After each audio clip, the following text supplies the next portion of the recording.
Praise the Lord. जय मसीह की। एक बार फिर हमारे साथ जुड़ने के लिए मैं आपका धन्यवाद देती हूँ। आज हम परमेश्वर का वचन देखेंगे और परमेश्वर का वचन हर बार जब आता है हमें कुछ नई सिखावट देकर जाता है। हर बार वो वचन हमें सिखाता है, हमें प्रकाश देता है, क्योंकि परमेश्वर के वचन के खुलने से, उसकी बातों के खुलने से प्रकाश होता है।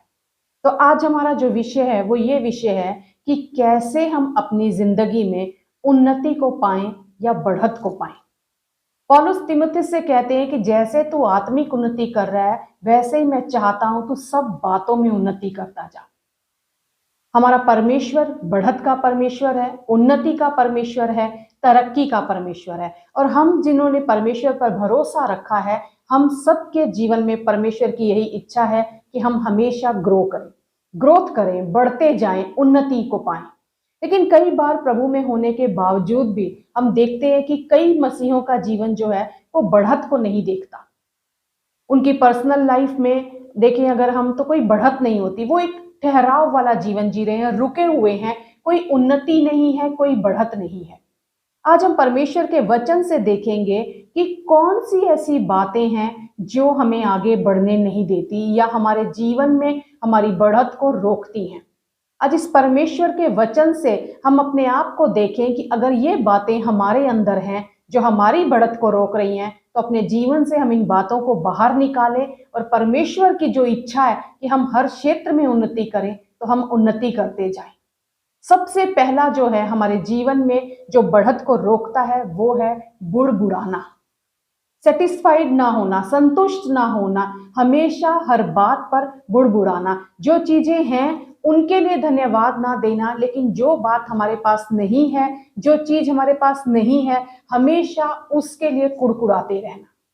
इजराइलियों के जीवन से हम ये सबक सीख सकते हैं कि किस तरह जब उनके पास जो कुछ है वो उसके लिए धन्यवाद नहीं दे रहे, लेकिन जो उन्हें नहीं मिल रहा वो उसके लिए परेशान हो रहे हैं और उसके लिए रोते हैं। जबकि परमेश्वर का वचन कहता है कि प्रभु का आनंद हमारी ताकत है। और फिलिपियों 4:4 में लिखा है, प्रभु में सदा आनंदित रहो। मैं फिर कहता हूं, सदा आनंदित रहो। जो आपके पास है उसमें आनंद मनाएं। जो आपके पास है, जो नहीं है उस पर बुड़बुड़ाने की बजाय जो परमेश्वर ने दिया है उसमें हम आनंद मनाएं। और फिलिपियों 4:6 में लिखा है, किसी भी बात की चिंता मत करो, परंतु हर एक बात में तुम्हारे निवेदन, प्रार्थना और विनती के द्वारा धन्यवाद के साथ परमेश्वर के सम्मुख उपस्थित किए जाएं। किसी बात की चिंता ना करें। जो नहीं है उसके लिए भी आप प्रार्थना करें, जो दिया है परमेश्वर ने उसके लिए भी धन्यवाद दें। परमेश्वर को धन्यवाद दें कि प्रभु तूने मुझे ये दिया, और जो आज मेरे पास नहीं है वो भी मैं प्रार्थना जब तुझसे करूंगा, विनती मैं तुझसे करूंगा, तू मुझे वो भी देगा। कुड़कुड़ाना छोड़कर हम उसे धन्यवाद देना शुरू करें। गिनती के 7वें अध्याय के 10वें वचन में लिखा है, जहां परमेश्वर कहते हैं, उनका बुड़बुड़ाना जो मेरे विरुद्ध होता रहता है भविष्य में रोक रखें, ऐसा ना हो कि वे मर जाएं। परमेश्वर इजराइलियों के विषय में ये कह रहे हैं हारून से कि उनको बोलो, उनका बुड़बुड़ाना जो है मेरे विरुद्ध जो सदा होता रहता है, भविष्य में उसे रोक रखें। अगर उन्होंने नहीं रोका तो वो मर जाएंगे। हमारा बुड़बुड़ाना, हमारा कुड़कुड़ाना, छोटी छोटी बातों के लिए हमेशा दुखी रहना, परेशान रहना हमारी बढ़त को रोकता है। जो कुछ हमारे पास है हम उसके लिए परमेश्वर को धन्यवाद दें। धन्यवाद दें, खुदा जो तूने दिया है उसके लिए मैं तेरे लिए धन्यवादित हूं। पहली बात, हमारा बुड़बुड़ाना, हमारा कुड़कुड़ाना हमारी बढ़त को रोकता है। और दूसरी बात अगर हम देखते हैं तो वो है हमारे जीवन का आलसीपन, बहानेबाजी। जब किसी काम को करने का मन ना हो तो उसमें हम बहाने बनाने लगते हैं। नीति वचन 24:33 में लिखा है, छोटी सी नींद, एक और झपकी, थोड़ी देर हाथ पर हाथ रख के लेटे रहना। और 34वां वचन कहता है, तब तेरा कंगालपन डाकू के समान और तेरी घटी हथियार बंद मनुष्य के समान आ पड़ेगी। हमारा कंगालपन, हमारी घटी, इसके जिम्मेवार कोई और नहीं, हमारा आलसी स्वभाव है। कई बार बहुत से कामों को हमें करने का अवसर मिलता है, लेकिन हम उसे उस समय पर नहीं करते और हम कहते हैं कि थोड़ी देर बाद कर लेंगे, आज नहीं कल कर लेंगे, और हम खुद ही वहां आलसीपन दिखाते हैं, खुद ही हम बहाने बनाते हैं, उस काम को टाल देते हैं। और ये हमारा आलसीपन का जो स्वभाव है, हमारे जीवन में कंगाली को और घटी को लेकर आता है। हमारी बढ़त में, हमें आगे ना बढ़ने में रोकने का दूसरा कारण है हमारा आलसीपन, हमारी बहानेबाजी, हमारा किसी काम को ना करने का मन। वचन कहता है छोटी सी एक नींद और झपकी, थोड़ी देर हाथ पर हाथ रख के लेटे रहना। क्या होता है तब? तेरा कंगालपन डाकू के समान और तेरी घटी हथियारबंद मनुष्य के समान आ पड़ेगी। खुदा कहता है अवसर को बहुमूल्य जानो, जो समय आपको दिया गया है उसे बहुमूल्य जाने, कुड़कुड़ाए ना, सदा धन्यवादित रहें। जो समय है उसका मूल्य जाने, उसका मूल्य जाने। तीसरी चीज, कई बार हम देखते हैं कि लोगों का एक फेवरेट स्थान होता है, एक कंफर्ट जोन होता है उनका। अगर हम यंग जनरेशन को देखते हैं तो अपने दोस्तों के बीच में समय बिताना उन्हें अच्छा लगता है। अगर हम किसी के बारे में देखें, अगर उसे बहुत अपने काम से प्यार है तो उसे अपना काम का स्थान बहुत पसंद आता है। कुछ लोगों के बारे में हम जानते हैं कि अगर शाम का समय है तो कई कह सकते हैं आराम से, अरे ये तो उनका वहां जाने का स्थान है, ये इस समय वहीं पर मिलेंगे। कुछ लोगों के वो स्थान जो होते हैं, उनके कंफर्ट जोन होते हैं, वो फिक्स होते हैं, वो समय पर वहीं पे मिलते हैं आपको, और सालों साल वो उनका रूटीन होता है, वो वहीं पर मिलते हैं। जबकि परमेश्वर की उपस्थिति में हम जानते हैं कि छुटकारा है, आजादी है, उन्नति है, तरक्की है।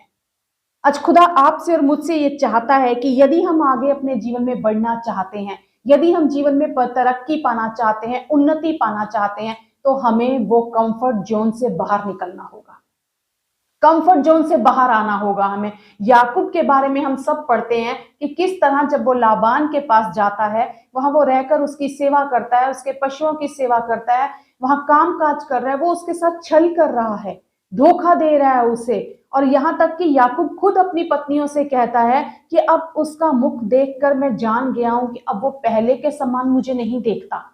लेकिन उसके बावजूद याकूब उसी स्थान पर टिका हुआ है, और परमेश्वर उसे दर्शन देकर वहां कहते हैं कि अब तब परमेश्वर ने उससे क्या कहा, अब चल इस देश को छोड़, यहां से निकलकर अपनी जन्मभूमि को लौट आ।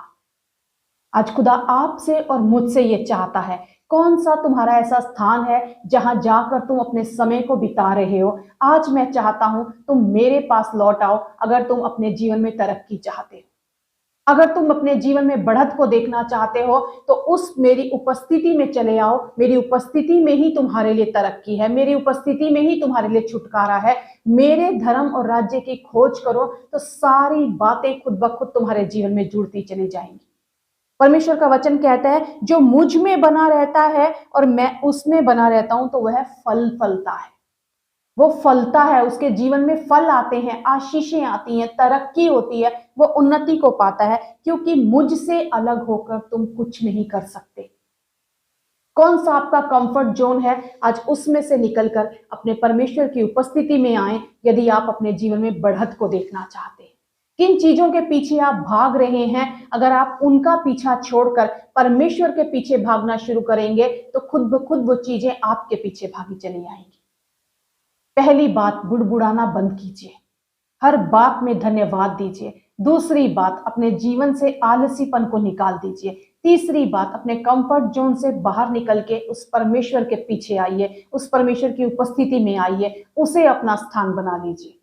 और चौथी बात जो हम देखते हैं, वहां क्या लिखा हुआ है? वहां लिखा है भजन संहिता 75 के 6 में, बढ़ती ना तो पूरब से, ना पश्चिम से, और ना जंगल की ओर से आती है। तो फिर कहां से आती है? उस परमेश्वर की ओर से आती है, उस परमेश्वर की ओर से आती है। और नीति वचन 28 के 9 में लिखा है, जो अपना कान व्यवस्था सुनने से मोड़ लेता है, उसकी प्रार्थना घृणित ठहरती है। चौथी बात, परमेश्वर की बातों से मुंह ना फेरें, परमेश्वर के वचनों से अपने कानों को मोड़ ना ले, उसकी बातों को सुनने से अपने कानों को बंद ना कर ले। क्या है इसका मतलब? जो अपना कान व्यवस्था सुनने से मोड़ लेता है। सुनते तो हम सब हैं, पढ़ते भी हम सब हैं, लेकिन जब हम उसके अनुसार चलते नहीं हैं तो इसका अर्थ है कि हमने जो सुना उससे हमने अपने कानों को मोड़ लिया है। जो खुदा कहता है उसके अनुसार हम चलें। जब वो वचन हमें काटे तब हम समझ जाएं कि खुदा हमसे क्या चाहता है। जब वो वचन हमें उत्साहित करे तो हम जान जाएं कि परमेश्वर हमसे खुश हो रहा है, क्योंकि परमेश्वर का वचन कहता है जो अपना कान व्यवस्था सुनने से मोड़ लेता है उसकी प्रार्थना घृणित ठहरती है। तब आप जो कुछ भी प्रार्थना में मांग रहे हैं वो प्रार्थना आपकी परमेश्वर के सामने ग्रहण योग्य नहीं होगी, क्योंकि आपने उसकी बातों को नहीं सुना है। उसकी बातों को आप सुनिए, उसकी बातों पर आप चलिए। जो वो कहे, जब वो कहे, जैसा वो कहे, तब आप वैसा कीजिए। और अगर हम वैसा करते हैं तो हमारे जीवन में हम उसके आनंद को प्राप्त करेंगे। तब हम कुड़कुड़ाना छोड़कर उसे धन्यवाद देना सीखेंगे। जब हम ऐसा करेंगे तो हमारे जीवन का आलसीपन निकलता जाएगा और हम जान लेंगे कि यही हमारे जीवन का अवसर है, यही बहुमूल्य समय है जिसे हमें गंवाना नहीं है। जब हम उसके वचनों को सुनेंगे, कब सुनेंगे? जब हम उसकी उपस्थिति में आएंगे, जब हम उसको समय देंगे, जब हम दिन रात वहां बैठेंगे, तब हम उसकी व्यवस्था से अपने कानों को मोड़ेंगे नहीं, लेकिन हम उसकी बातों को सुनना सीख जाएंगे, उसके स्वभाव को सीख जाएंगे, उसके जो कहना चाहता है खुदा हमसे, उसे हम समझ पाएंगे कि किस तरह वो मेरे जीवन में तरक्की चाहता है, कहां मैं गलत हूं, वो मुझे सही राह पर लेकर जाना चाहता है। परमेश्वर की व्यवस्था को सुनने का अर्थ है अपने जीवन में उन कमियों को देख पाना जो खुदा कहता है बेटा तू यहाँ गलत है, इसे छोड़, तू इस मार्ग पर चल, तब मैं तेरी अगुवाई करूंगा, तब तू अपने जीवन में बढ़त को देख पाएगा। ये 4 बातें हैं आपके जीवन में जो आपकी बढ़त को रोकती हैं, जो आपकी बढ़त को रोकती है। अगर आप जीवन में तरक्की पाना चाहते हैं, उन्नति पाना चाहते हैं, पौलुस कहता है तीमुथियुस जैसे तू आत्मिक उन्नति कर रहा है, मैं चाहता हूं वैसे तू सारी बातों में उन्नति करता जा। यही खुदा की मर्जी है, आप सारी बातों में उन्नति करें। अगर आपकी उन्नति रुक गई है, अगर आपकी बढ़त रुक गई है, आपका जीवन एक जगह पे ठहर गया है, तो आज अपने जीवन को इन बातों से जांचें कि क्या कहीं मेरे जीवन में ये बातें तो नहीं है जो मेरी बढ़त को रोक रही हैं। कहीं ये बातें तो नहीं है मेरे जीवन में, ये मेरी कमजोरियां तो नहीं है, कहीं मैं और तो नहीं बैठा हूं, या मैं किसी और के पीछे तो नहीं भाग रहा हूं। आज खुदा आपसे और मुझसे बात कर रहा है। मैं तुम्हें तरक्की देना चाहता हूं, मैं तुम्हारे जीवन में बढ़त चाहता हूं। और अगर तुम चाहते हो अपने जीवन को इन बातों के अनुसार जांच लो, देख लो कहीं ये बातें तुम में तो नहीं पाई जाती। अगर तुम्हारे अंदर पाई जाती हैं तो अपनी बढ़त को पाने के लिए इन चीजों को अपने जीवन से हम बाहर निकाल फेंकें और उस खुदा की उपस्थिति में आए और खुदा से कहें प्रभु तेरे उपस्थिति में महा आनंद है और मैं उस आनंद को ग्रहण करता हूं बुड़बुड़ाना छोड़कर। प्रभु जब तू कहे, जैसा तू कहे, तेरी व्यवस्था की तरफ मैं अपने कानों को ले आता हूं। प्रभु तेरी बातों को सुनता हूं और अपने जीवन से उस आलसीपन को बाहर निकालता हूं, क्योंकि मैं जानता हूं तूने मेरे लिए बढ़त रखी है। मैं विश्वास करती हूँ आज इस वचन के द्वारा आपने आशीष और बरकत को पाया है और आप अपने जीवन में यदि इन बातों के अनुसार चलते हैं, परमेश्वर की व्यवस्था की और अपने कानों को लगाते हैं, परमेश्वर की उपस्थिति में आप बैठते हैं, सारे आलसीपन को निकाल कर, सारे उस बुड़बुड़ाने को निकाल कर खुदा के अनुसार कार्य करते हैं, तो बढ़त आपके लिए है, बढ़त आपके लिए है। आमीन, आमीन।